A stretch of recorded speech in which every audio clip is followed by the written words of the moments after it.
All right, let's talk K-content, K-dramas, K-movies, you say it. And for this, who better to have than Jason Bay-Gervais, who's connecting with us live on Zoom. Jason, good to see you again, buddy. Hey, SJ. Hello, and hello, everyone. All right, Jason, I know that everyone's been talking about this movie. I know you go out regularly. This is your job to watch movies. You saw the movie that everyone's talking about here. Oh, yes, I saw the movie that everyone's been talking about, Exhuma, Pamyo. Actually, SJ, I was really lucky. I got to go to the movie premiere. Oh, what? The Shisawe, yes, before it was released. And I was invited to go. So, yes, I went there, and it was such a exhilarating experience because I watched the film, and I just came out buzzing. I knew that the film was good because I heard from people from the industry talking about the screenplay, the scripts, because they were trying to find actors to be part of the production for a while, and because this film was greenlit during the pandemic, and you know, a lot of actors working on series. So actually, believe it or not, it's actually quite hard to find actors for feature films. It's a bit easier now, but then it was quite difficult. But I heard the screenplay was fantastic. You know, yeah, I went to see the film, and it lived up to all the hype. It screened at the Berlin Film Festival, and of course stars Kim Go-eun, Chae Min-sik, Yoo-ain, and focuses on a pair of shamans and various other characters. One of whom kind of interprets geographic features, and also got an undertaker as they basically seek to unravel a sinister presence, should I say, that is causing havoc, initially centered on this one family in the United States. So, yeah, it kind of delves into Korean history, and I don't want to reveal too many spoilers, but it's a horror movie, and it's rare to have a film like this take off and generate the level of excitement that it has done. And like I said, kind of going back to what I was saying earlier, I just came out of the film buzzing, like really buzzing, because I knew, because I could tell the level of kind of, I guess the excitement within the screen. Actually, people were kind of connecting with it, and I could see it. I could see it as a movie generating a lot of discussion, much in the same way as Goksong or The Wailing did a few years ago. And so, these are films that deal with religion, the occult, which I think is a really interesting subgenre in Korean cinema, and. It hit 4 million admissions today, SJ, 4 million admissions. So it's become this really significant hit. And actually, when I was at the screening, I actually stayed out until like 5, 6 o'clock in the morning because I was so happy. I was so kind of relieved that finally the film industry seems to be turning a corner. That's amazing. I mean, we've been very pessimistic with what was going on with the film industry these days, and there was never really a lot of hit movies. I want to ask you this though, because I like watching horror films, but it's just that I've never considered any movie scary. I've never been scared watching a movie. The only thing close to me ever getting scared was maybe the Texas Chainsaw Massacre, but that's only because of like the boo, the surprise kind of a thing. 4 being the highest. How many screams do you give? 4 screams for the scariest movie out there. How scary is this? 4 as in the highest? Yeah. I'll give it a 10. Really? No. Well, it depends on your definition of scary. I mean, it's unsettling. I mean, it does have those moments where, conventional scares in the sense of kind of I guess I'm comparing it to a ghost underneath, the bed or something like that, or in the wardrobe. But, and it's interesting you mentioned the Texas Chainsaw Massacre, because clearly the director actually has been influenced by a whole range of genre films over the years, 70s films in Korea, but also in the United States.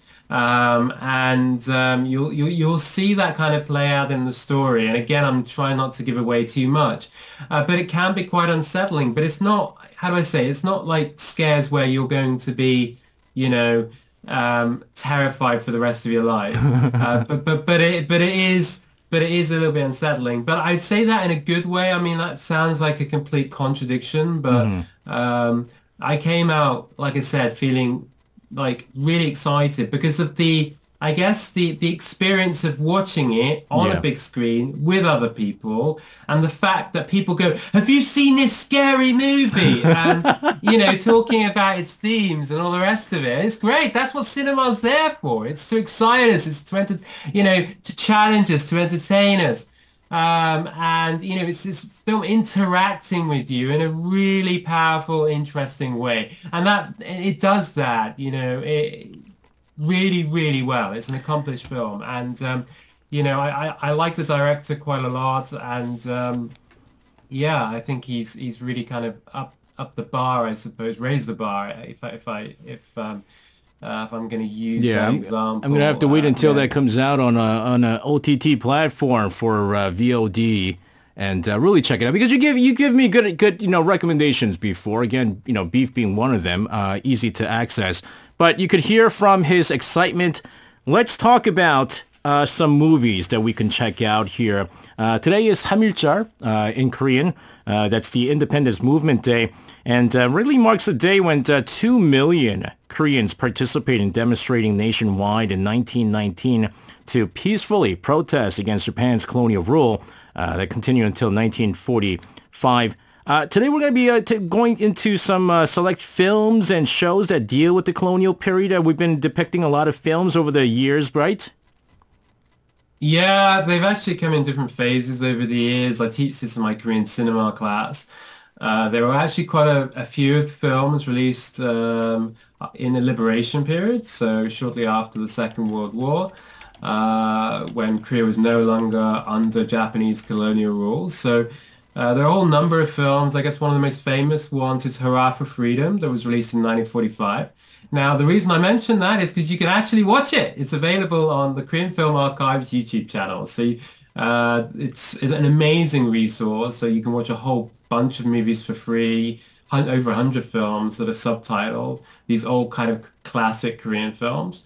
Hurrah for Freedom was one of the early examples of these so-called kind of films focusing on the independence movement. So yeah, I highly recommend that. And then over the years, I mean, to be honest with you, this is a theme that's been difficult actually for audiences to connect with. I mean that in that producers have been very sensitive in the portrayal of this particular period over the years. And there are a number of films that didn't do very well. And actually, it was more recently when we saw a whole number of films released, including Choi Dong-hun's Assassination in 2015, which became this big gargantuan box office hit that sold over 10 million tickets. And that kind of basically sparked off a whole number of other films. So The Age of Shadows. There was that year in 2016 when there was a whole number of films released set in the colonial period, including Park Chan-wook's The Handmaiden, and The Age of Shadows, as I mentioned. There's Love Lies and a whole number of others. And yeah, Battleship Island that came after that. Hmm. And yeah, it's kind of and now we're seeing television series actually set in this period. So Yeah, and let's yeah, talk about that, right? And this is a Gyeongsang Creature that I think you're talking about. I know this topped the Netflix charts in Korea back in December, although I've been hearing some mixed reviews on this particular show. But this is a 10-part series set during the Japanese colonial period. Yeah, this dropped the last week of December. So Netflix tend to drop these shows almost like movies, right? In the theaters. I've mentioned before how in Korea you have these big kind of box office windows, the summer, end of year Chuseok on now. And so Netflix kind of follows suit in a similar way. So this series dropped at the end of the year, so when a lot of people are at home. And so it takes place in 1945. So this is right at the end of the colonial period. which lasted between 1910 and 1945.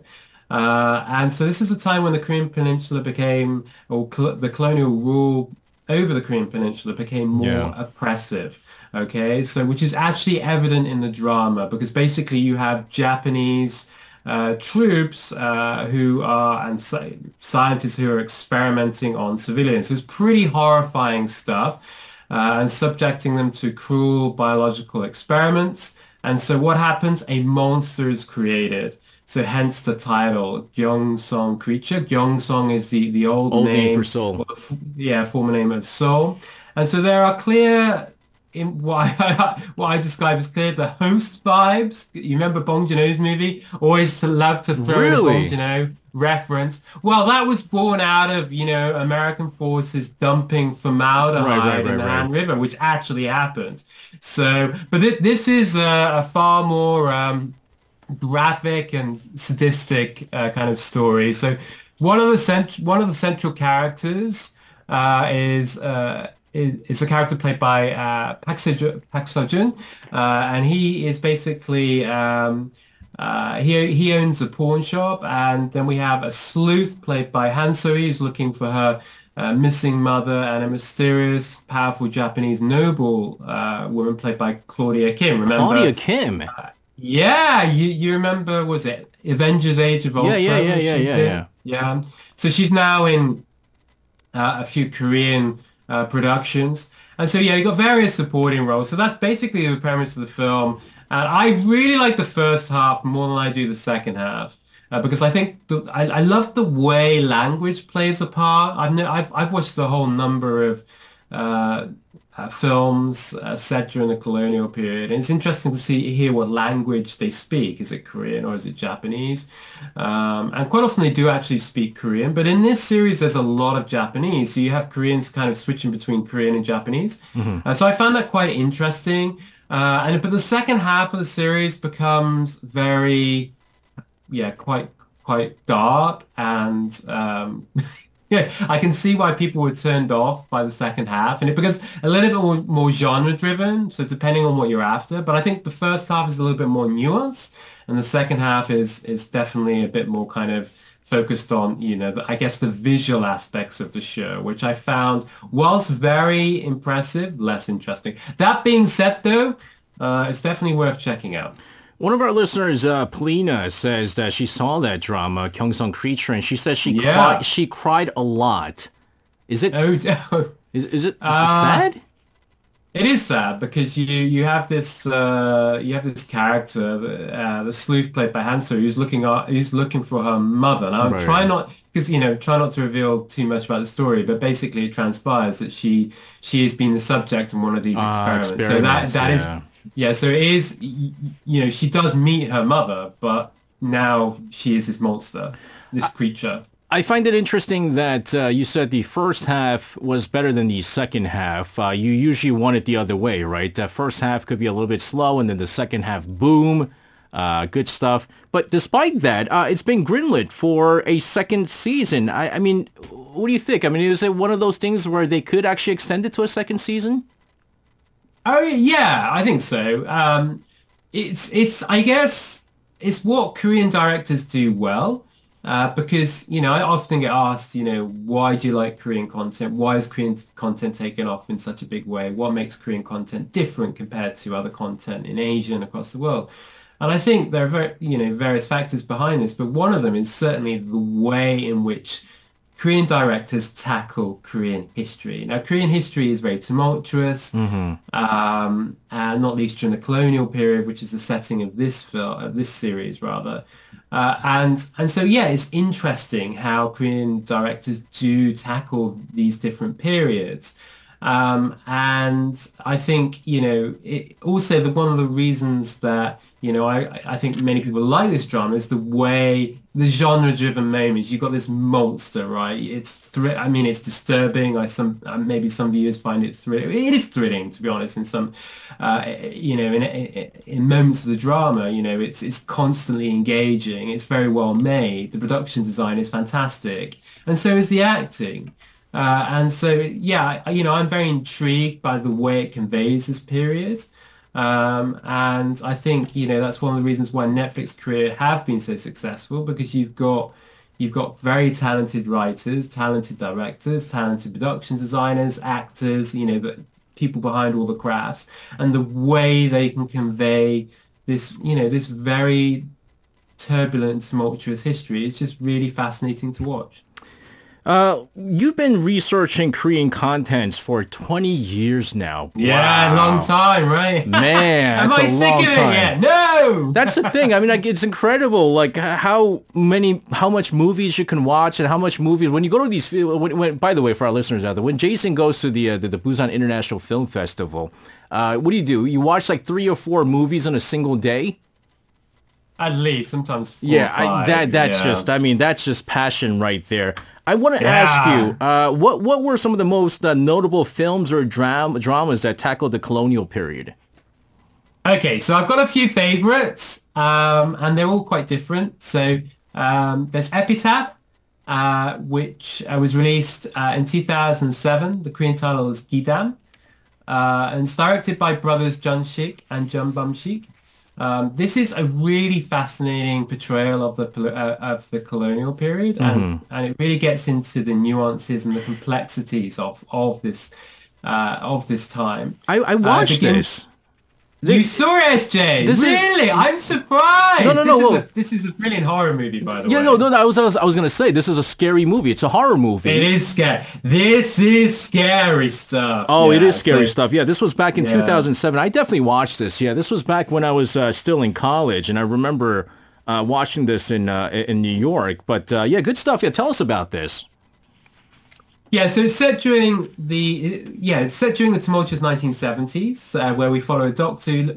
Well, it begins in the late in the 1970s, and follows a doctor who learns that an old hospital is basically being demolished. Yeah. And so then he starts then recollecting the time when he was there as an intern. You see that a lot in Korean films. Like you've got these kind of older characters, and then they kind of think back, I guess the most famous example of that is Taekuki, which goes back to the Korean War. Oh, good movie. But and so here he's kind of recollecting the period that when he worked at the hospital as this kind of medical physician back in 1942, and some strange things happened. And basically, the narrative kind of you have these kind of 3 different stories. And I don't want to tell you about them, although one of them involves this kind of shamanism kind of narrative. It's really, really fascinating to watch. I mean, the way these kind of narratives come together, and you have a love story there. You've got a young doctor who's falling in love with this kind of young, beautiful dead woman.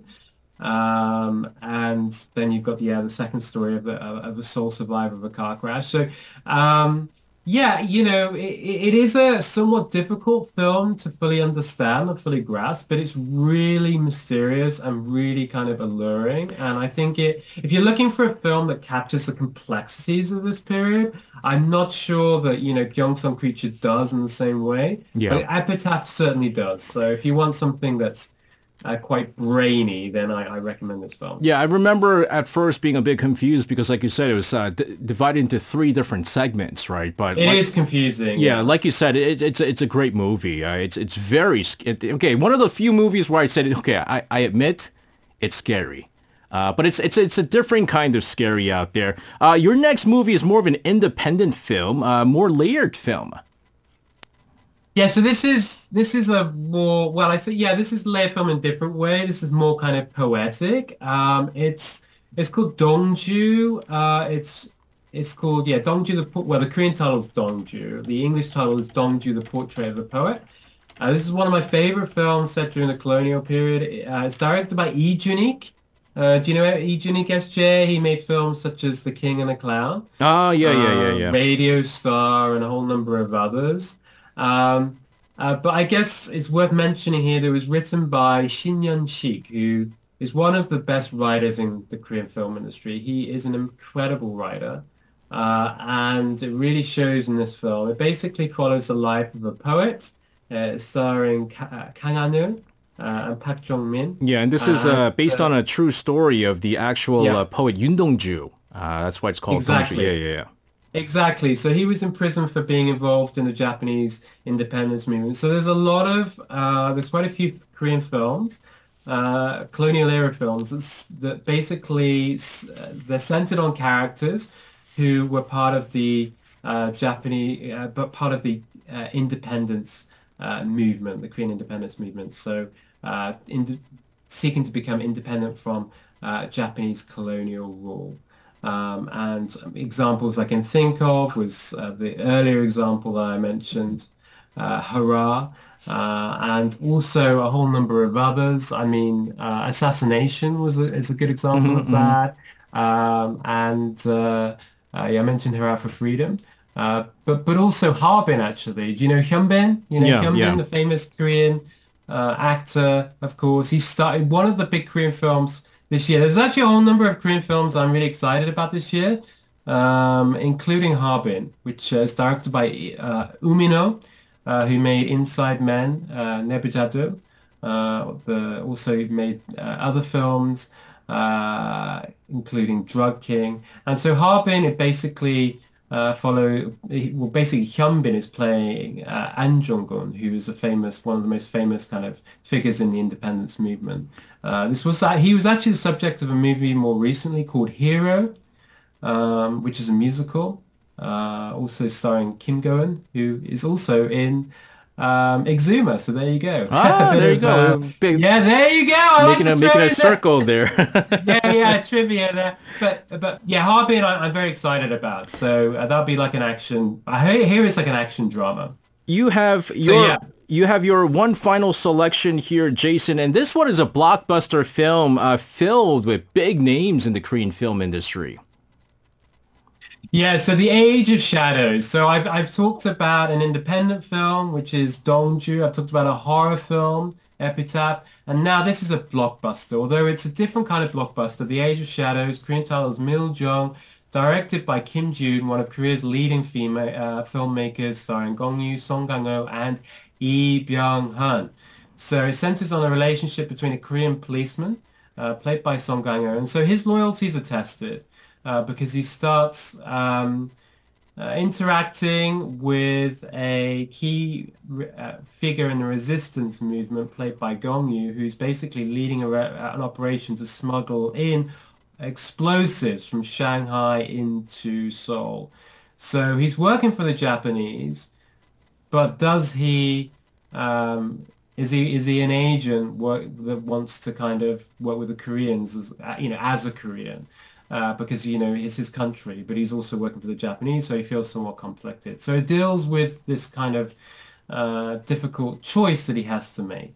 And there's this brilliant set piece. It basically is an espionage drama. It does have a lot of interesting set pieces, including one set on a train. A number of Korean films feature these great set pieces on trains, and this is definitely a key example. But it's also very much driven by dialogue, which is unusual for Kim Ji-yoon. So there's a lot of speaking in the film, but it works really well. And it sold, I think, over 7 million tickets. So it was very well received, and I think it's one of the best films set during the colonial period. I have to say, I realized I didn't watch a whole lot of colonial period movies, but I do remember watching a lot of colonial period dramas, and I know I'm going to get a lot of people laughing at me for this, but my favorite colonial time drama of all time, 야인시대. This is the story of a political gangster, Kim Do-han, and it's a very overly dramatized version of what really happened back then. It's actual based on real life.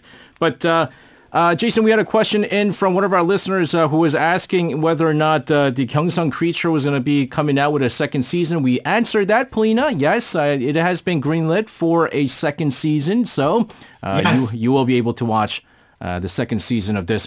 Jason, I want to thank you very much for connecting with us on a holiday here, March 1st Independence Movement Day. Have a fantastic rest of your week, and we'll see you again. Yeah, thank you for having me as always, and enjoy the holiday weekend, everybody. Bye-bye.